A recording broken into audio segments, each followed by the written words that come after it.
பலரும் அதிமுகவுக்கு ஆதரவாக பேசுகிறவர்கள் பேசியவர்கள் எல்லாருமே விஜயை ஒரு ஆப்ஷனா வச்சு பேசினாங்க. அவர் கட்டாயம் எங்க அணிக்கு வர்றதுக்கு வாய்ப்பு இருக்கு. என் சீமான் அவர்கள் எல்லாம் கூட சொன்னாங்க.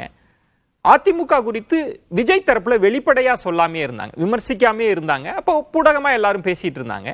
ஆனால் நேற்று வெளிப்படையா சொல்லிட்டாங்க, அதிமுகவே தொடர் தோல்வியில இருக்கு, அந்த கட்சியோடு நாங்கள் ஏன் கூட்டணி வைக்க போறோம் அப்படின்றப்ப அந்த கதவும் சாத்தப்பட்டு விட்டதா, இன்னொரு அணி உருவாக போகிறதா, எப்படி புரிஞ்சுக்கணும்? சேலம் மணிகண்டன்.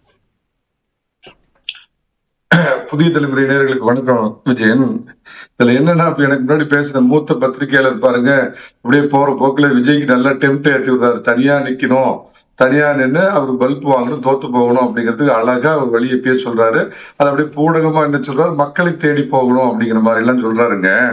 இதுல என்ன அப்படின்னா, நான் எந்த ஆயுதத்தை எடுக்க வேண்டும் என்று என் எதிரி தீர்மானிப்பான் அப்படிங்கிறது எல்லாருமே பேசுற ஒரு பழமொழி இருக்குதுங்க. அந்த அடிப்படையில திமுக அதோடைய தொடங்கின காலத்துல இருந்து சரித்திரத்துல தனியா நின்ன கட்சி அல்ல. அதிமுக அம்மா காலத்துல தனியா நின்று இதே மாதிரி தனியா வெற்றி பெற்றிருக்குதுங்கிற அரசியல் வரலாறு மூத்த பத்திரிகையாளர் திரு ஐயநாதன் அவர்களுக்கு தெரியும். திமுக ஒரு வலிமையான கூட்டணியை எதிர்ப்பக்கம் கட்டமைச்சு அதுக்கு தேவையான நிதி உதவி 10 கோடி 15 கோடி கொடுத்து இத்தியாதிகள் வலிமையா வச்சிட்டு இருக்கிறப்ப அதிமுக மட்டும் தனித்து களத்துல நிக்க முடியாது. ஒண்ணு, பிராக்டிக்கலா அதிமுகல இருந்து அபிஷியலா பேசக்கூடியவங்க சொல்ல தவற ஒரு விஷயம், தவிர்க்கிற ஒரு விஷயத்த நான் சொல்றேன். புரட்சி தலைவி அவர்கள் மறைஞ்சதுக்கு அப்புறமும் சரி, எதிர்பக்கம் இருக்கிற திமுகவில் கலைஞர்கள் மறைஞ்சதுக்கு அப்புறம் மாநில திராவிட கட்சிகளுடைய வாக்கு வங்கி சரிவு ஏற்பட்டிருக்குது. காலகாலமா இருந்த திராவிட கட்சிகளுக்கு ஒரு மாற்று அப்படிங்கிற அடிப்படையும் புதிய அரசியல் கட்சிகளுடைய வருகையினாலும் இந்த இரண்டு கட்சிகளுக்குமே, அதிமுகவுக்கு 21ங்கிறாரு, போன பாராளுமன்ற தேர்தலில் திமுக தனித்து வாங்கின வாக்கு எவ்வளவுன்னு பாத்தீங்கன்னா 25 26 ரெண்டுக்கும் தனிப்பட்ட இது பாத்தீங்கன்னா 4-5% எல்லாத்தையும் ரொம்ப நுணுக்கமா பாக்குறவரு. அதிமுக எத்தனை தொகுதியில நின்னுச்சு, திமுக எத்தனை தொகுதியில நின்னுச்சுன்றது வேற கேள்வி. நம்ம இந்த புள்ளி விவரங்கள் இந்த கூட்டணி அமைச்ச பிறகு ரொம்ப குழப்பங்க. உங்க வாக்கு எனக்கு வந்துச்சா, அதனால அதை விட்டுட்டு பாயிண்டடா நான் உங்களுக்கு கேட்பேன். ஏன்னா நீங்க எதையுமே வெளிப்படையா பேசக்கூடியவர். விஜய் அதிமுக ஆப்ஷனை க்ளோஸ் பண்ணிட்டார்ல, திரு ஆதவ அர்ஜுனா பேச்சு அதை தானே சொல்லுது. அவர் தலைமையில ஒரு அணி அதானே. நிச்சயமா நீங்க கேட்கறதுக்கு நான் புதுசான ஒரு விஷயத்த சொல்றேங்க. அதனால அதிமுக என்ன முடிவு பண்ணிருக்குன்னா, திராவிட மாடல் ஆட்சி கொடுக்கக்கூடிய ஸ்டாலின் என்ற ஒற்றை புள்ளிக்கு எதிராக பாத்தீங்கன்னா இந்தியா, இலங்கை, மலேசியா, சிங்கப்பூர், சீனா, பாகிஸ்தான், துருக்கி நீங்களாக எந்த கட்சியை வேணாலும் சேர்த்துக்குவோம். அவங்க எப்படி மோடி எதிர்ப்பு அப்படிங்கிற ஒரு ஒற்றை புள்ளியை சொல்லி மோடி மஸ்தான் வேலை செய்யறாங்களோ, அதே மாதிரி திராவிட மாடல் ஆட்சி ஸ்டாலினுக்கு எதிராக யாரை வேணாலும் சேர்த்தலாம் அப்படிங்கிறது தான். எனக்கு நேற்று அவருடைய பேட்டியை பார்த்ததுக்கு அப்புறம் ரொம்ப மன திருப்தியா இருந்தது. ஏன்னா என்னுடைய தனிப்பட்ட விருப்பம் எந்த விதத்திலையும் விஜய் அதிமுகவோட ஒரு கூட்டணிக்கு வந்துடக்கூடாது அப்படின்னு நான் விரும்பினேன். சோ ஆதவ அர்ஜுனா அது நேற்று வெளிப்படுத்திருக்கிறார் அப்படிங்கிற முறையில் எனக்கு அது ரொம்ப ஒரு திருப்தி. எதனால அப்படி பாக்குறேன் அப்படின்னு கேட்டீங்கன்னாங்க, என்ன திரு சேலம் திடீர்னு ஒரு புது கணக்க சொல்றீங்க? அவர் வேண்டான்ட்டாரு, அதனால நீங்க வேண்டாம்னு சொல்றீங்க. ஒரு கடந்த ஒரு 40-50 ஆண்டு காலத்துல பாத்தீங்கன்னா சிறுபான்மை சமுதாயத்தை சேர்ந்த ஒரு வசீகரமான தலைவர் இதுவரைக்கும் தமிழக அரசியல் உருவானதில்லை. நான் திரும்ப அண்டர்லைன், வசீகரமான ஒரு பின்புலம் கொண்ட ஒரு தலைவர் உருவானதில்லை. விஜய் இன்னைக்கு அந்த இடத்துல வந்திருக்கிறார். சோ இதனால பாத்தீங்க அப்படின்னா அதிமுகவோடு பாஜக சேர்ந்ததால் அதிமுகவுக்கு வராது என்று சொல்லப்படுகின்ற சிறுபான்மையினர் வாக்குகள், குறிப்பா தான் சார்ந்த கிறிஸ்தவ சமுதாய வாக்குகள் மொத்தமா எந்த விலையும் கொடுக்காம சல்லிசா அள்ளிக்கிட்டு போற திமுக இருந்து விஜய் அதை பெரிய அளவுல பிரிப்பார். இது அதிமுகவுக்கு லாபம் நம்பர் 1. 2வது, வக்பு வாரியத்தை பத்தி தொடர்ந்து முஸ்லிம்களோட இதை பத்தி பேசிக்கிட்டு தன்னை ஒரு முஸ்லிம்களின் பாதுகாவலனாக திமுக இதுவரைக்கும் போட்டுக்கிட்டு இருந்த அந்த ஒரு இதை பாத்தீங்க அப்படின்னா அந்த நிலைப்பாடு அவர் கபலீகரம் பண்றதுக்கு இன்னைக்கு முயற்சி பண்றார். அதனால கிறிஸ்தவ சமுதாய வாக்குகள்ல பெரிய அளவுல பிரிப்பார், முஸ்லிம் சமுதாய வாக்குகளையும் அவர் பிரிக்க போறார். அதிமுகவிற்கு வராது, அம்மா காலத்திலேயே வரவில்லை என்று சொல்லப்பட்ட சிறுபான்மையினர் வாக்குகள் அதிமுகவுக்கு வராம திமுகவுக்கு போகாம செல்லாத வாக்கா போகும். இது அதிமுகவுக்கு 2வது லாபங்க. இதை தவிர பாத்தீங்கன்னா இளம்பெண்கள், இளைஞர்கள் அப்படிங்கிறது இந்த 2 திராவிட கட்சிகளுக்குமே பற்றாக்குறை. அதுல இன்னைக்கு நாங்க இத்தனை பேருக்கு இவ்வளவு இளைஞர்களுக்கு, பெண்களுக்கு நாங்க பஸ் கொடுத்திருக்கோம், ஃப்ரீயா கொடுத்திருக்கோம்னு சொல்ற அந்த ஓட்டுகள் அந்த பக்கம் பெரியறதுக்கு வாய்ப்பு இருக்குது. ஆனா 1 கோடி பேர் உரிமை தொகை கிடைக்காத எதிர்பார்த்து ஏமாந்து போன அந்த பெண்களுடைய ஓட்டு அதிமுக அப்படியே வரும். ஆனால் வாங்கிட்டு இருக்கிறவங்க ஓட்டு ஏற்கனவே வரலங்கிறது பாராளுமன்ற தேர்தலே அது ஒரு சரிவை காமிச்சது. 5% ஓட்டு அவங்க குறைஞ்சிருக்கிறாங்க. இது ஒண்ணுங்க. இப்பதான் நான் முக்கியமான பாயிண்ட் வரேன். விஜய் என்ன பண்ணுவார்னா, ஒருபோதும் அவர் தனியா நிக்க மாட்டாருங்க. அதை நான் இன்னைக்கு மார்க் மை வேர்ட்ஸ், அவர் தனியா நிக்க மாட்டார்.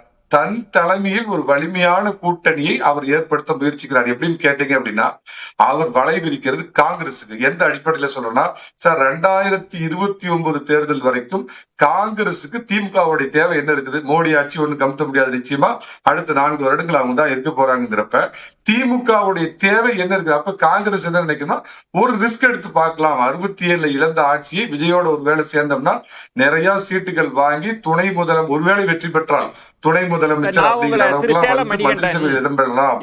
நீங்க அரசியல் விமர்சகரா வேண்டாம், ஒரு அரசியல்வாதியா எனக்கு ஒரு பதில் சொல்லுங்க. நீங்க ஒரு காங்கிரஸ்காரரா இருக்கிறீங்க, உங்கள்கிட்ட கேக்குறாங்க உங்களுக்கு கட்டாயம் சீட்டு உண்டுன்னு. தொடர் வெற்றியை சந்தித்து கொண்டிருக்கிற திமுகவோடு தொடரணும்னு நீங்க கருத்து தெரிவிப்பீங்களா, இல்ல அன்டெஸ்டா இருக்கிற விஜயோட போனாலும் பரவாயில்ல அப்படின்னு நீங்க கருத்து தெரிவிப்பீங்களா? ஒரு அரசியல்வாதியா சொல்லுங்களேன். உங்க ஆசையை சொல்லிட்டீங்க, நான் அரசியல் கணக்கு கேட்கிறேன். நான் அரசியல் கணக்கே சொல்றேன். சட்டமன்ற தேர்தலில் இது வரைக்கும் திமுக தொடர்ந்து ஜெயிச்சது கிடையாது. அது முதல் பாயிண்ட். அதான் அண்ணாதுரைக்கு அப்புறம் நான் கலைஞர் காலத்துல சொல்றேன். 2வது பாயிண்ட், இப்ப நடக்கக்கூடியது பாராளுமன்ற தேர்தல் இல்ல. பாராளுமன்ற தேர்தல்னா காங்கிரஸ் அந்த ரிஸ்கை எடுக்காது ஒருபோதும். அன்டெஸ்டட் விஜயை நம்பி போகாது. நடப்பது சட்டமன்ற தேர்தல்.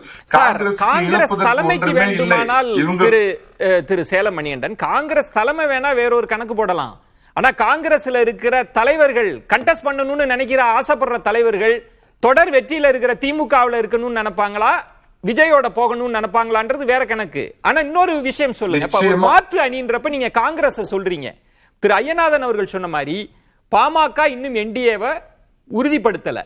ஓபிஎஸ் அவர்களே என்ன சொல்றாங்க, நாங்க இப்ப இருக்கிறோம், தொண்டர்கள்ட்ட கலந்து பேச போறேன் அப்படின்றாங்க.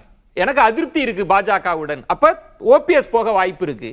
டிடிவி தினகரன் தானே கேண்டிடேட் அனௌன்ஸ் பண்றாரு, அவர் போக வாய்ப்பு இருக்கு. அப்ப என்ன அதிமுகவுக்கு சிக்கல்னா, நீங்கள் அமைக்கக்கூடிய கூட்டணியே தடுப்பார், உங்களுக்கு நெருக்கடியா வருவார்னு நீங்க யோசிக்கலையா? நான் அதை அப்படியே மாறுபட்ட முறையில யோசிக்கிறேங்க. தமிழகம் முழுக்க பரவலா வாக்கு வங்கி 2% 3% இருந்தாலும் காங்கிரஸ் இருந்தால் சிறுபான்மையினர் ஓட்டு கிடைக்குங்கிற காங்கிரஸ் விஜய் விரும்புவாரா? வட மாவட்டங்கள்ல மட்டும் பலமா இருக்கிற பாமகவுக்கு அவர் பிரியாரிட்டி தருவாரா? நம்பர் 1. ஓபிஎஸ் அவர்கள் தன்னுடைய இருப்பை தேசிய ஜனநாயக கூட்டணியில வச்சுக்கிறத தவிர அவருக்கு நிச்சயமா வேற ஆப்ஷன் இருக்க முடியாது. நம்பர் 2, தினகரன் பாத்தீங்கன்னா எப்ப அவரு டோனே மாறி போச்சு. இந்த கூட்டணி அறிவிச்சதுக்கு அப்புறம் எடப்பாடி பழனிசாமி அவர் விமர்சனம் பண்ண போறது இல்ல. பாமகவிற்கு ஏற்கனவே வலுவாக இருக்கின்ற, ஏனால் விஜய் பாமக ஓட்டுகளை பிரிப்பார் அப்படின்னு ஒரு பேச்சு இருக்கிறதுனால அந்த பகுதியில பலமா இருக்கிற அதிமுகவோட சேர்றதுதான் சாய்ஸ். ஒண்ணு சொல்லிடுறேன், ராகுல் காந்தியிடம் உள்ள தன்னுடைய தனிப்பட்ட நட்பை பயன்படுத்தி காங்கிரஸை துணை முதலமைச்சர் ஆக்குறன்னு கூப்பிடுவார். அதே மாதிரி பாருங்க, அவங்க திரும்ப திரும்ப திருமாவளவனை டார்கெட் பண்றாங்க. சோ விஜய் தலைமையில் அவர் முதலமைச்சர், காங்கிரசுக்கு துணை முதலமைச்சர், திருமாவளவனுக்கு மந்திரி சபையில இடம், கம்யூனிஸ்டுகளுக்கும் தேவையானதை கொடுத்து அவர் தலைமையில் ஒரு அணி அமைச்சார்னா நிஜ முதல்வரா நிழல் முதல்வர் விஜயா அப்படிங்கிற களம் மாறும். திமுக தேர்தலுக்கு முன்பே 3வது இடத்தை நோக்கி போறதுக்கு வாய்ப்பு இருக்குதான் என்னுடைய பார்வை. நீங்களே சொல்லிட்டீங்க, திமுக வெர்சஸ் தாவேகான் தான் இருக்க போகுது களம்ன்றீங்களா? மன்னிக்கணும், நீங்க சரியா புரிஞ்சுக்கல. நான் அப்படி சொல்லல, நீங்க தவறா புரிஞ்சுக்கிட்டீங்க. நிஜ முதல்வர்னு சொல்றது எடப்பாடி பழனிசாமியா, நிழல் சினிமா முதல்வர்னு சொல்றது விஜய். நிஜ முதல்வர் எடப்பாடி பழனிசாமியா, நிழல் முதல்வர் விஜயா அப்படின்னு மாறும். திமுக தேர்தலுக்கு முன்பே கூட்டணி இல்லாமல் தனித்து விடப்பட்டு இந்த பக்கம் போயிட்டு எஸ்டிபியையும் அநேகமா விஜய் சேர்த்துக்கிறார். அப்படிங்கிறப்ப நேரடி போட்டிங்கிறது அதிமுக கூட்டணியா விஜய் கூட்டணியான்னு களம் மாறதுக்கு வாய்ப்பு. நான் அரசியல் விமர்சகரா தங்கள் தரப்புக்கு வலு சேர்ப்பது அப்படின்றது வாதத்துல ஒரு திறமை தான். நான் திரும்பவும் ஒரு அரசியல்வாதியா உங்களை கேட்கிறேன், திமுக கூட்டணியிலிருந்து எல்லாரும் விஜய்க்கு போவாருன்னு உண்மையிலே நீங்க நம்புறீங்க? கட்சிகள்லாம் போயிரும்னு நீங்க அரசியல்வாதியா சொல்லுங்க சார். பிராக்டிகலா பேசுறேன், அதான் அரசியல்வாதியா சொல்றேன் சார். அதிமுக அவர் பாசிலே சொல்றேங்கண்ணா, அதிமுக தொடர் தோல்வியில் நாங்க சேர மாட்டோங்கண்ணா. கொள்கை எதிரியோட கூட்டணி இல்லைங்கன்னா அரசியல் எதிரியோட கூட்டணி இல்ல. யாரோட கூட்டணி, பாமகவா இல்ல காங்கிரஸ்? அவர் எதை சூஸ் பண்ணுவார் நீங்களே சொல்லுங்க.